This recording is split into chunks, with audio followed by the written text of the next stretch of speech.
Hello friends, आपके सामने इस वीडियो के अंदर मैं बात कर रहा हूं ना केवल 5 जो है टॉप हमारे प्राइवेट सेक्टर के बैंक से उनका एनालिसिस करने का, बल्कि मैं आपके साथ पहले इससे आधारित जो भी सारी चीजें हैं वो आपके साथ शेयर करूंगा, फिर मैं इसके एनालिसिस पे आता हूं। देखिएगा, जो बैंकों का बिजनेस है वो वास्तव में लोन देने और लेने के बीच की कड़ी को जो है जोड़ता है। वास्तव में जो अनप्रोडक्टिव मनी हाउस होल्ड के पास होती है, यानी कि जो घर में पड़ी रहती है, हमारे जैसे लोग या आप जैसे लोग जो अपने घर में रखते हैं पैसे, उनको बैंक जो है थोड़ा सा इंटरेस्ट देके उस पैसे को उन लोगों के पास शिफ्ट कर देता है जिन लोगों को वो बिजनेस के लिए चाहिए। यानी कि अल्टीमेटली उस पैसे को एक तरीके से प्रोडक्टिव कर देता है, जो मैन्युफैक्चरिंग में, हाउसिंग लोन के अंदर, ऑटो लोन के अंदर जो है जाता है, जिसकी वजह से इकोनॉमी में ग्रोथ आ जाए। तो अल्टीमेटली ये जो पैसा है ये बैंकिंग सिस्टम के थ्रू जो है वो रोटेट होता है, जिनको आप कमर्शियल बैंक्स बोलते हैं, और ये प्राइवेट सेक्टर के जो कमर्शियल बैंक्स हैं मैं इनका एनालिसिस आपके साथ करूंगा। तो देखिएगा, इससे पहले थोड़ी सी हिस्ट्री भी जाननी जरूरी होगी, वो भी मैं आपके साथ बात करूंगा। देखिए कि जो प्राइवेट सेक्टर्स के जो बैंक हैं, ये एक वो पुराना कंसेप्ट है जो करीबन करीबन आज से 20 साल पहले, 20 से 25 साल पहले जो है आरबीआई ने अप्रूव किया। तो उसके अंदर जो लीडिंग बैंक्स थे उसमें देखिएगा एचडीएफसी बैंक आपके सामने है, या आईसीआईसी बैंक है, तो ये पुराने बैंक है। उसके बाद कोटक या एक्सिस जो है, इस तरीके के बैंक, और इंडसइंड जो है, ये बैंक जो है आए। उसके बाद देखिएगा बैंकों के अंदर जो है बंधन बैंक और आईडीएफसी फर्स्ट बैंक को भी लाइसेंस मिला। उसके बाद आरबीआई ने जो क्या किया कि जो प्राइवेट सेक्टर्स के जो बैंक्स थे पुराने, जिनके पास परमिशन थी, उनके अलावा जो है स्मॉल फाइनेंस बैंक को भी जो है अप्रूव कर दिया। तो अल्टीमेटली पिछले 20 से 25 साल की जर्नी के अंदर देखेंगे तो स्मॉल से लेके ये बैंक सारे आज बड़े बन गए, और इनके पीछे की जो स्टोरी है वो ध्यान से समझिएगा, वो स्टोरी क्या थी। क्योंकि देखिएगा, यहाँ पर एक पेनेट्रेशन मिला इनको बहुत जबरदस्त, और वो पेनेट्रेशन मिला पब्लिक सेक्टर बैंक की वजह से। यानी कि जो सरकारी बैंक थे उनकी हालत दिन पे दिन बदतर होती रही, उनके नॉन परफॉर्मिंग एसेट्स बढ़ते रहे, और वहां पर गवर्नमेंट जो है कैपिटलाइज करती रही, और जिसकी वजह से जो है इन लोगों के पास एक बहुत बड़ा मौका था जो है, और इन्होंने जो है बढ़िया सर्विसेज के साथ जो है एक बहुत बड़ी मार्केट कैप्चर की। तो जो एक ऐसा बिजनेस वर्ग जो कि सरकारी बैंकों के चक्कर नहीं काटना चाहता था, परेशान था सरकारी बैंकों से, तो वहां पर जो है इन्होंने एक बहुत बड़ी मार्केट जो है कैप्चर की।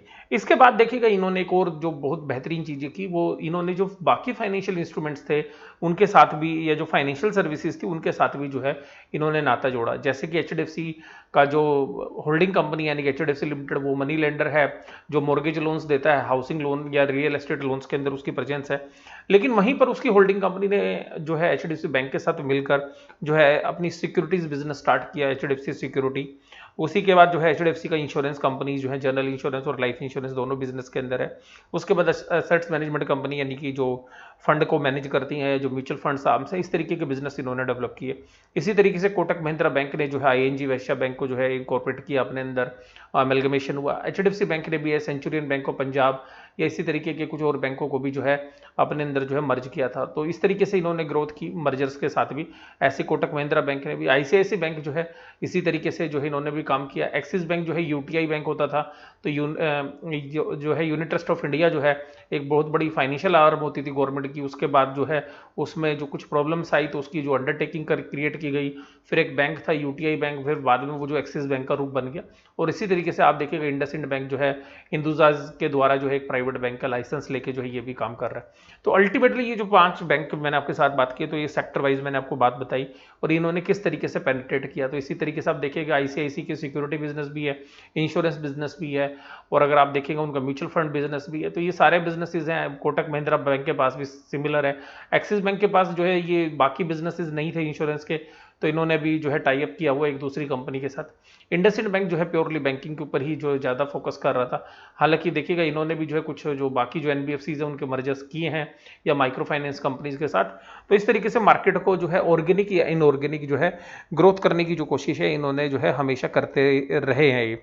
तो इनके लिए जो फ्रूटफुल पीरियड भी रहा, क्योंकि मार्केट बड़ी थी, लोग जो है सरकारी बैंकों की सर्विसेज से खुश नहीं थे और मार्केट में पेनिट्रेशन के मौके थे। लेकिन आज की हालात में जो है इतना बड़ा पेनिट्रेशन जो इन्होंने पास्ट में किया वो अब आज की डेट में कर पाना बड़ा मुश्किल है, क्योंकि जो छोटे बैंक हैं वो काफ़ी अच्छा कर रहे हैं, जिसमें आरबीएल बैंक है, आईडीएफसी फर्स्ट बैंक है, बंधन बैंक है, एयू स्मॉल फाइनेंस बैंक है, या इक्विटास की बात करें या उज्जीवन स्मॉल फाइनेंस बैंक की बात करें, या इसी तरीके की सिमिलर बिजनेसेस भी ग्रो कर रहे हैं।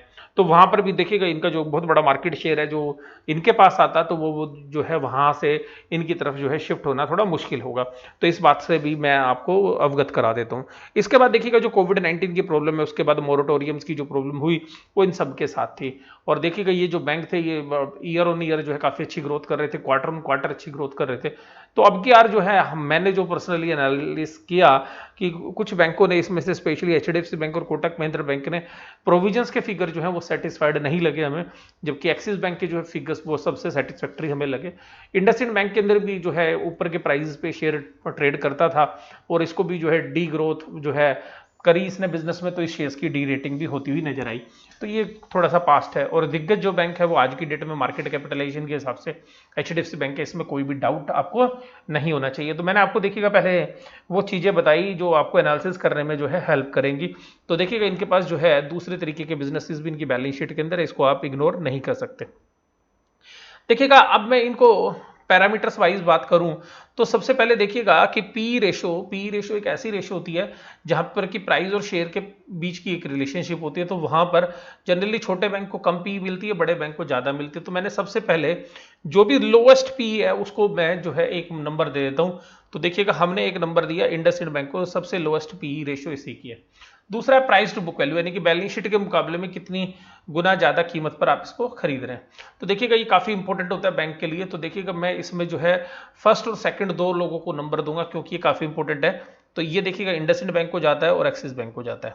उसके बाद एंटरप्राइज वैल्यू टू सेल्स, यानी कि जो भी आप सेल करते हैं उसमें आपकी एंटरप्राइज वैल्यू कितनी। एंटरप्राइज वैल्यू का मतलब होता है जो मार्केट कैपिटलाइजेशन है शेयर मार्केट के अंदर, और उसके अलावा जो इनकी बोरोइंग्स हैं खुद की, उन दोनों का टोटल जो है वो एंटरप्राइज वैल्यू होता है, जिसको हम वैल्यू ऑफ फर्म भी बुलाते हैं।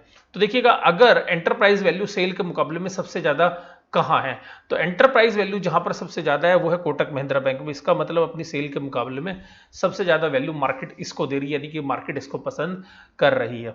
उसके बाद अगर एंटरप्राइज वैल्यू सेल के मुकाबले में सबसे कम है तो वो कहां पर है, वो है 11.8। तो अगर हमें ये नहीं देखना मार्केट क्या दे रही, हमें अपनी वैल्यूएशंस के हिसाब से देखना है। तो अल्टीमेटली मैंने आपके साथ क्या किया, मैंने वो वैल्यू देखी जहां पर हमें अंडर वैल्यूएशंस मिल रही है। तो अंडर वैल्यूएशन मिल रही है इंडसइंड बैंक के अंदर। उसके बाद हम देखते हैं डिविडेंड यील्ड। तो डिविडेंड देखिएगा इस बार तो हालांकि हुआ नहीं, और उसके वजह से जो हम इसको तो देखेंगे नहीं। एंटरप्राइज वैल्यू टू ईबिटा, यानी कि जो एंटरप्राइज वैल्यू आपकी ईबिटा के मुकाबले में कितनी ज्यादा है। तो आपके ईबिटा के मुकाबले में आपको सबसे कम वैल्यू मिल रही है किसको, सबसे कम वैल्यू मिल रही है इंडसइंड बैंक को, यानी कि कमा तो ज्यादा रहा है लेकिन वैल्यू बेचारे को कम मिल रही है। तो देखिएगा यहां पर भी यही आपको अंडर वैल्यूड मिलेगा। डिविडेंड यील्ड की बात नहीं करेंगे क्योंकि इस बार तो डिविडेंड जो है अलाउ नहीं था, वैसे भी इनका डिविडेंड यील्ड किसी का नहीं। अब देखते हैं ग्रोथ किसकी है सबसे अच्छी। तो देखिएगा ग्रोथ जो है सेल्स के अंदर सबसे अच्छी ग्रोथ दिखाई है 18.59 एचडीएफसी बैंक की है और इंडसइंड बैंक की 23.31। उसके बाद सबसे बेहतरीन, उसके बाद 3 इयर्स अगर प्रॉफिट की ग्रोथ देखेंगे तो सबसे बेहतरीन ग्रोथ जो है वो आपको नजर आएगी एचडीएफसी बैंक के अंदर 21.32। उसके बाद शेयर प्राइस की परफॉर्मेंस देखेंगे तो हमें देखेंगे सबसे ज्यादा नीचे कौन सा टूटा हुआ शेयर मिल रहा है। तो आप देखेंगे सबसे ज्यादा करेक्शन आपको मिलेगी कहां से, इंडसइंड बैंक से। और 6 महीने के अंदर भी देखेंगे तो एक्सिस बैंक के अंदर भी जो है काफी बड़ी गिरावट है। ये जो शेयर्स है उसके बाद आईसीआईसी बैंक है, और इन शेयर्स के अंदर ज्यादा गिरावट है नहीं क्योंकि इन्होंने प्रोविजन बनाया नहीं, तो लोगों को लगा इनके प्रॉफिट ज्यादा है, तो इन शेयर्स के प्राइसेस के अंदर करेक्शन भी जो है कम देखने के लिए मिली। अब अगर हम बात करें कि एक साल के अंदर जो परफॉर्मेंस है वो सबसे ज्यादा खराब कहाँ हुई है, तो सबसे ज्यादा जो करेक्शन हुई है वो इंडसइंड बैंक में हुई है।